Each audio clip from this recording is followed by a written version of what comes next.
My name's Greg Smith. My name's Greg Smith. I'm Executive Director of the Florida Literacy Coalition, and I'm pleased to welcome you here today to learn a little bit about our financial literacy grant opportunity. I'm joined by Dana Williams and Nellie Rivera on our team here. And this is going to be just a short introduction. We'll keep this to a half hour, just giving you a little bit of an overview of this opportunity that we've been fortunate to be able to make available for a number of years now through the generous support of Wells Fargo. And why don't we just go ahead and dig right in? So can you pull up the slides, Dana?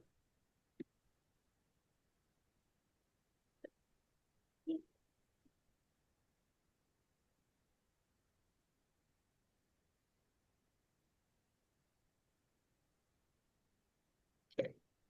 So we're going to start with just sharing a little bit about the need. I'm probably preaching to the choir a little bit here. You can go ahead and there we go. So FLC's a big believer in contextualized instruction, and it's based on a lot of good research that shows that if you have relevant content, relevant material that you're using in your teaching process, it really helps students to both retain that information, develop their skills, and hopefully gain information that's helpful to them in their daily lives. So we actually have two initiatives that kind of are along these lines. We have a health literacy initiative that's supported through Florida Blue, which is our Florida Blue Foundation, which is our Blue Cross and Blue Shield here in Florida. And we have this initiative that focuses on financial education, financial literacy. The whole idea is to provide resources to local programs to incorporate financial education into their adult basic education, literacy, English as a second language, or family literacy instruction. The need is pretty significant, and here's a few data points that we wanted to share to illustrate how this kind of information can really be a game changer in people's lives. 34% of individuals with credit cards pay only the minimum on a regular basis, and as most of you probably know, that can be a very expensive way to do business. 46% of individuals lack sort of a rainy day or reserve fund, which really can put them into a bind when there's unanticipated expenses. 19% of Floridians actually spend more than they earn on a regular basis. And then when you look at folks who have taken some sort of baseline financial literacy test or quiz, very few of them do well. Only about 31%, less than a third, score at an 80%, score 80% or higher on a basic financial literacy quiz. Next slide. 54% of folks report being worried about having enough saved, and 48, almost half of them worry about being able to pay their bills on a regular basis.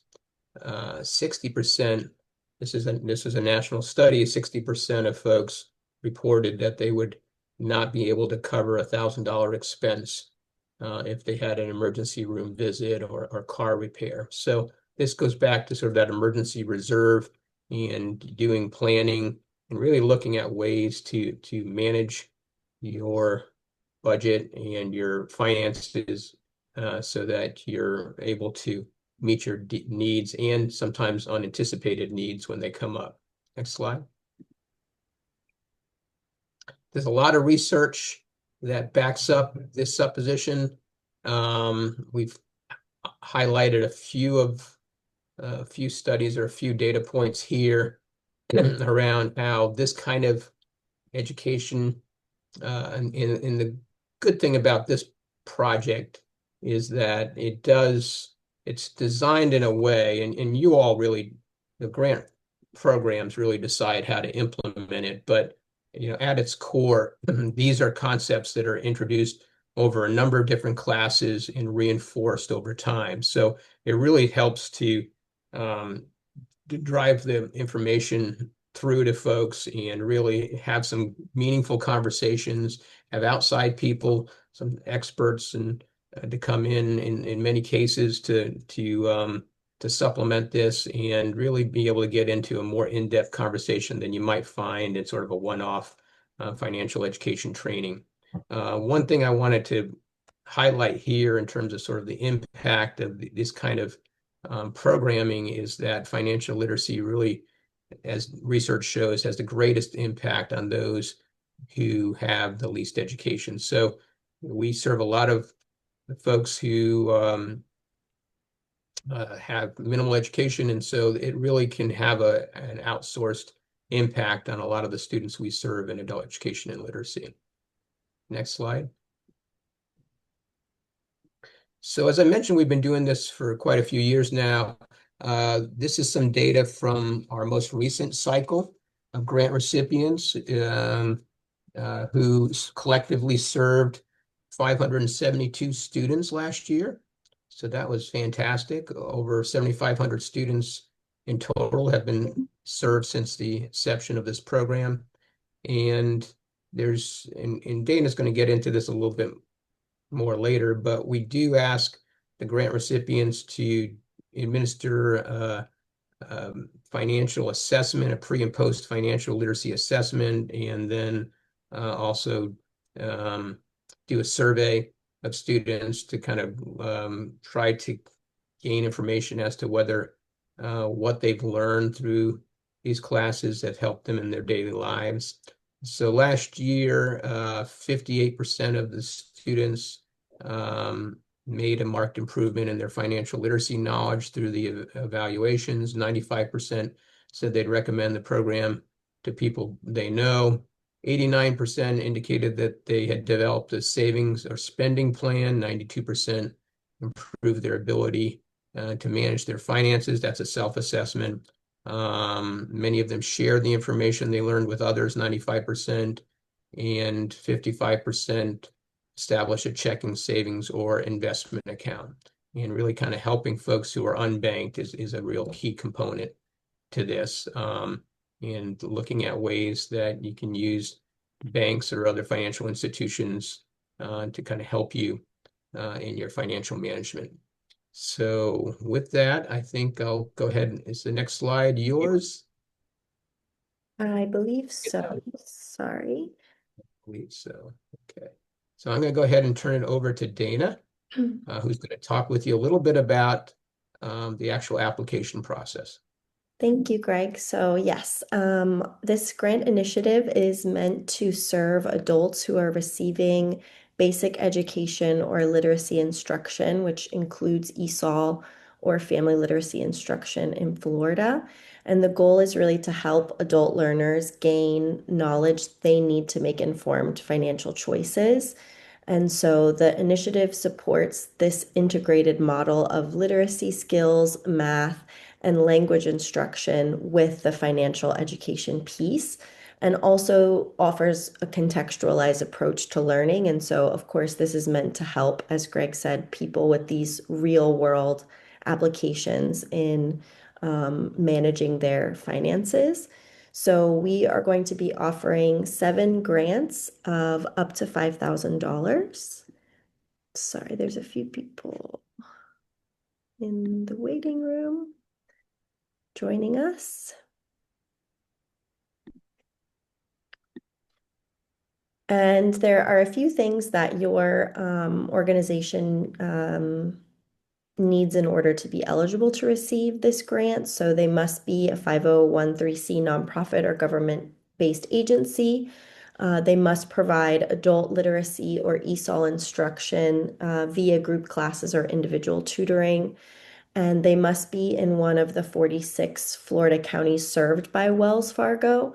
And in the guidelines, which I'll go through in a moment, we do have a breakdown of those counties in the different regions of Florida, just so that we sort of have a good distribution of programs that are represented in the different areas of Florida. And as Greg mentioned, also we have a few reporting guidelines. There are pre and post assessments for different financial topics such as banking basics, fraud, credit, um, taxes, things like that. And then we also have a student survey that they will report on their experience of having been in the program, and then also an instructor survey of their experience working in this program. All of the application materials are posted on our website. We have let me just go there now.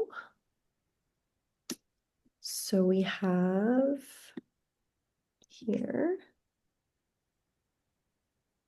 let me get over to this tab.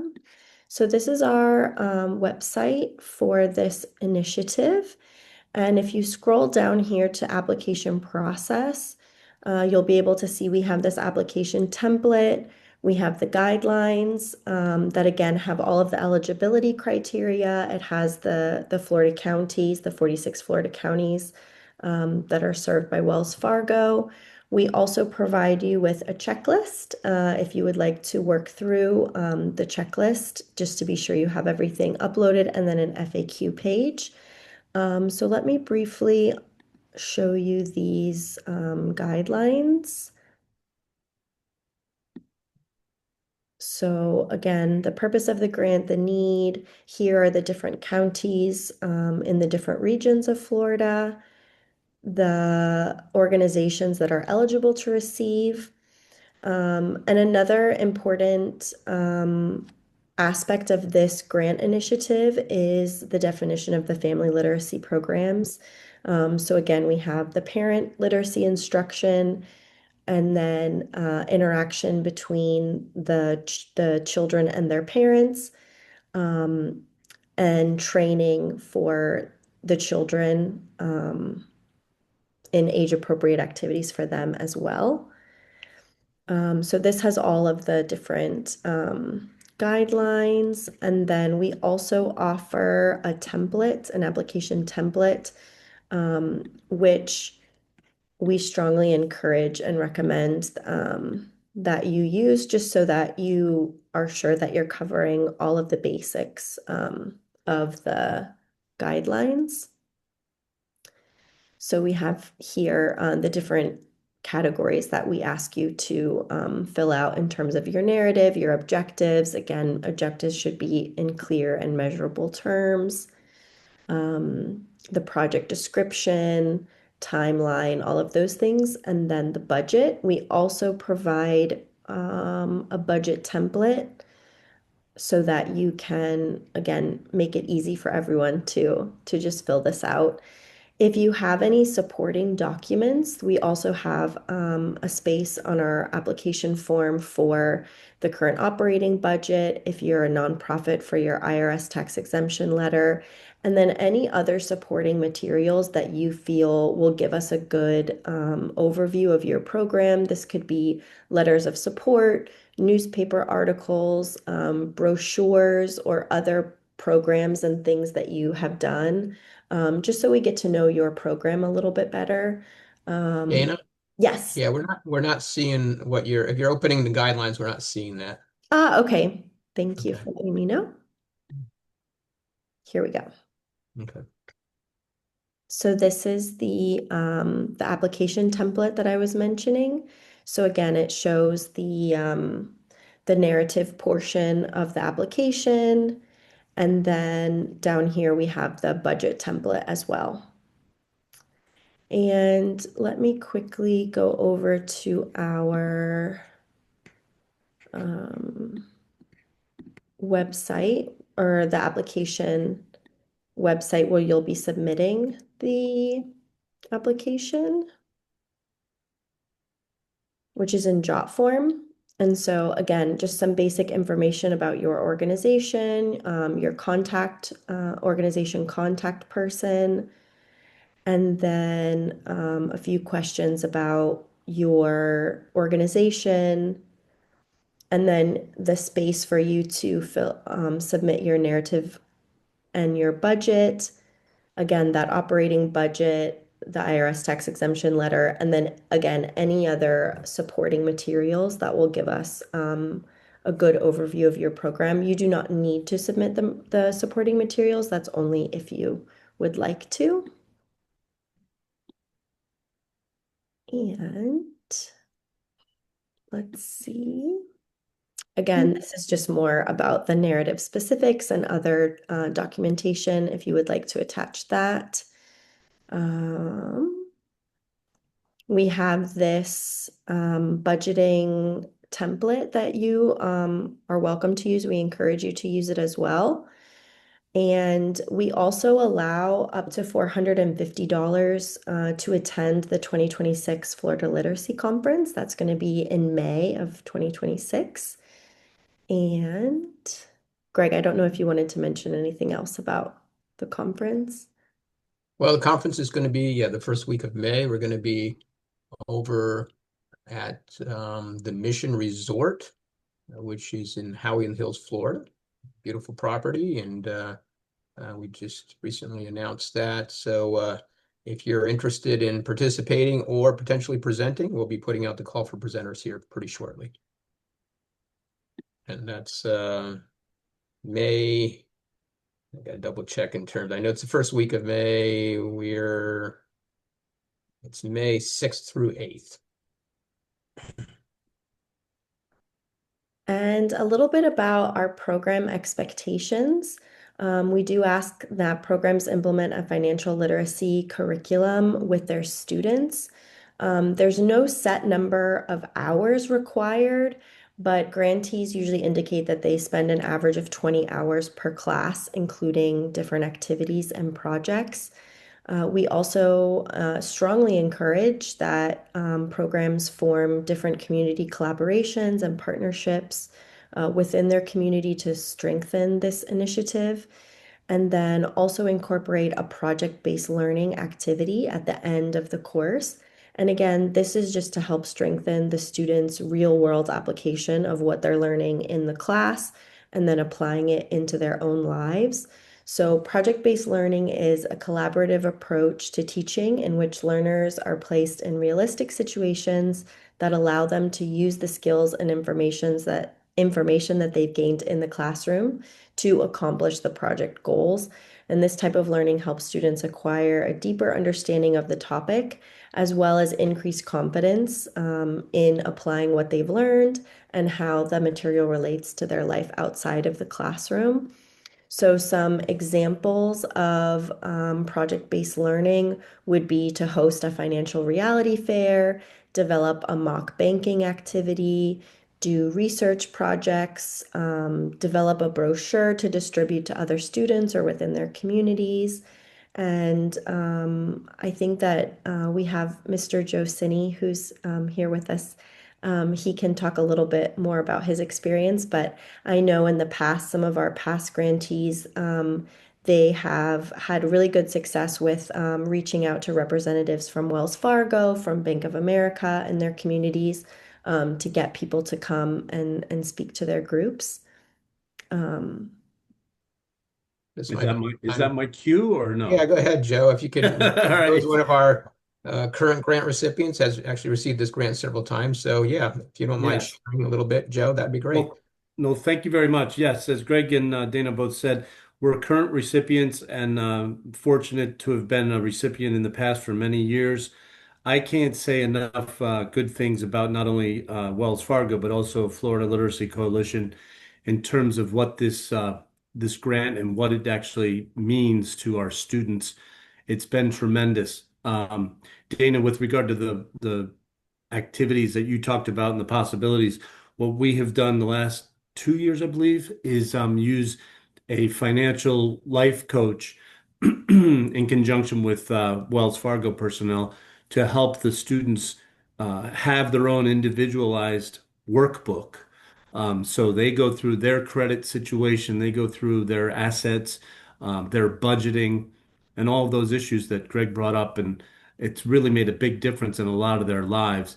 And fortunately, this year, and if we're fortunate enough to get it for next year, we've incorporated our family literacy program in Palaca and Putnam County to also incorporate the financial literacy on a level for younger children, not, elementary school, but middle school and young high school, because that's another thing that unfortunately has gone by the wayside and really doesn't exist in a lot of the public school or even private school systems.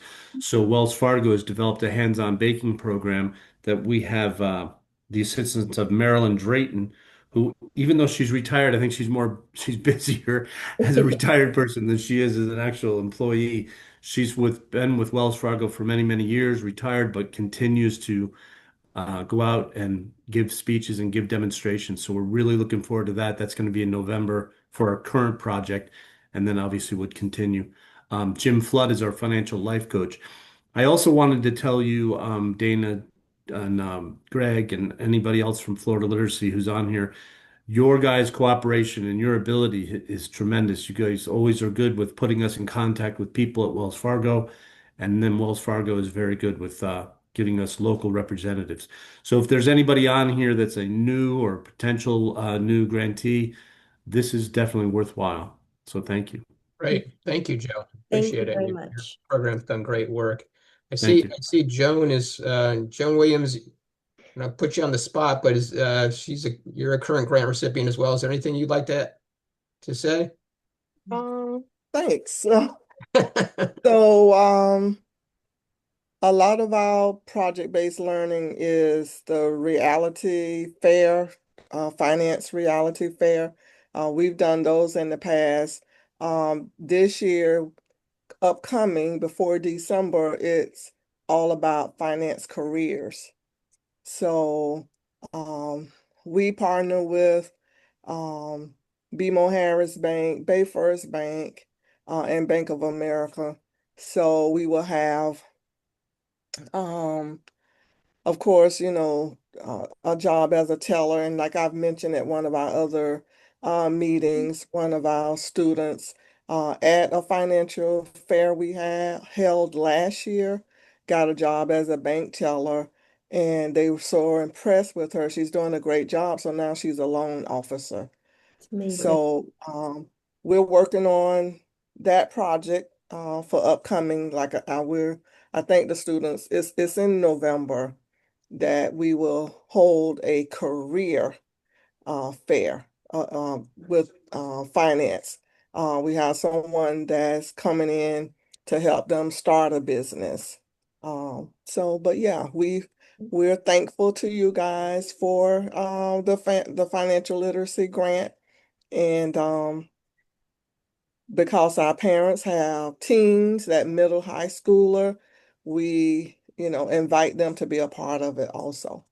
Okay, And great. and they have kids that may be graduating from high school, so that financial aid piece, that FAFSA, yeah, we touch on all of that with the parents. Great. Okay. Well, thank you, Joan. Appreciate it. You're welcome. Thank you very much. And again, since the idea of the project-based learning is something to be created in collaboration with your students, you won't know yet in your proposal what the project that you'll be doing, but it's just to sort of get the gears turning and ideas flowing for you all as you start implementing or as you're working through this application process. And the Florida Literacy Coalition, we support grantees through quarterly informational conference calls and webinars. And those have always been a really great way for our grantees to network and get different ideas for things, troubleshoot, problem solve, get references for different things. So those are always, I think, really productive and helpful. We also provide training and technical support to individual programs and instructors. and resources and curriculum through our website resources and staff support. And as Greg mentioned, our annual Florida Literacy Conference is held in May each year, and we have a financial literacy track as part of our conference that provides instructors with an opportunity for professional development. We also, as part of this initiative, have Wells Fargo's hands-on banking curriculum. The programs are not required to use this resource. You can use any resources that you would like. Some of our programs have their own curriculum. Some use kind of a mixture of different programs and curriculums. However, the hands-on banking is a really wonderful tool and resource. It's available in English and Spanish. There are no product sales in as part of the curriculum. It aligns with state and national education standards for math, reading, economics. You can use it for individual instruction or group instruction. There are printed instructor guides. There's also a range of free animated and interactive elements as part of this curriculum. So it's just very well done. And we've gotten very good feedback from our past grantees on the curriculum. So we just want to make sure that you know that it's available for you to use. In terms of reporting requirements, we ask that the grantees submit a brief mid-year report and year-end final report. And then, as we said before, we have the pre and post assessments. Those are available either in a paper form or an online version, depending on what is easiest for your students and your teachers. And then we also have the teacher and student evaluation surveys to just hear more about their experience in the program. Again, we have some different instructor resources. So we have the Wells Fargo Hands-on Banking, the National Endowment for Financial Education, some different programs through the Chief Financial Officer of Florida. The Khan Academy also has a really well done financial literacy program or curriculum that's available for free. And there's also instructor resources as part of that curriculum as well. And then on our webpage, we also have a list of other financial literacy resources they're free and available for your programs and your instructors. And then again, my contact information is available in the guidelines and through the website, as well as Greg's information. Are there any questions about the initiative or the application process? I know the hands-on banking is not a requirement, as you said, but highly recommended. I think it's awesome. So Thank you. thank you. I have a couple questions. This is Mike Godown from Indian River County. Hi. I'm with Literacy Services. I'm a tutor there. The program, in terms of its timing for reporting, that runs January through December of 2026 then? Correct. Okay. And And it doesn't have to be run. Most programs aren't running it for the full year. You know, they might be doing 6 or 7 months. You know, it's not required to start right at the beginning of January. okay. Okay. And then the other question I had is another resource that I've always considered helpful is I think Pro Literacy also has a financial literacy both training and support process. So you could use that possibly in conjunction with the hands-on Yeah, program as well then? yeah, absolutely. We should probably have included that. But we're affiliated with Pro Literacy, and they have some excellent resources, both some free resources and then part of their New Readers Press offerings. I think they have some financial literacy material as well. So, Right, as well as their YouTube videos. I know yeah, they've presented this topic in the past, so maybe just for other folks, another great resource. So yeah. thanks Thanks. for all that you do. I use your website frequently, so Oh, thanks. okay. Thank you, Mike. Well, thank you. Any other questions? My only other question, not so much on the grant, was I know you said that the dates for the convention, is that on your website yet or no? We put up the save the date, but we do not have it on. We're trying to get that component of the site together. We should have it up in the next day or two. Okay, I just wanted to make sure. Thanks. And I also had a question about a date, just to confirm, the material that I was reading for this says November 14th, but page 6 of the item says must be submitted by November 12th. Uh-oh, So, that's our Thank, screw up. yeah, thank you for catching that. It is November 14th. Okay. okay, But no thanks for bringing problem. that to our attention. We will revise that. Yeah. Okay, thanks. Appreciate it. Thank you. Always try to be an extra set of eyes on these things. Yes. No, it's good. No, it was originally the 12th, but then we had a little bit of a delay and I guess we just didn't catch that. So thanks for bringing it to our attention.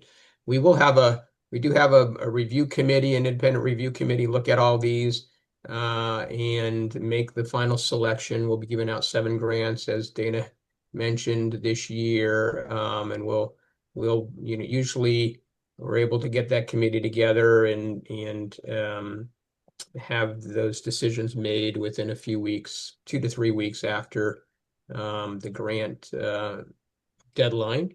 So you should get it in plenty of time so that you can start planning for next year. The word in terms of, your application. So I'm not seeing any other hands, although if anybody else has a question, this would be the time. We see anything in chat? No, nothing. Okay, Nothing. nothing in chat. I did post the link um, to the application. So if you do have any other questions, feel free to reach out to Dana or myself. And we do hope that you'll take, you'll consider this. I think it's a good initiative, and a lot of students have benefited from learning more about financial literacy over the years. So thank you, Joan and Joe, for your testimonials. And with that, we'll go ahead and sign off. You all have a great afternoon. Thank you. All Thank Okay. right, you all you. Thank you. too. Bye-bye. Bye-bye.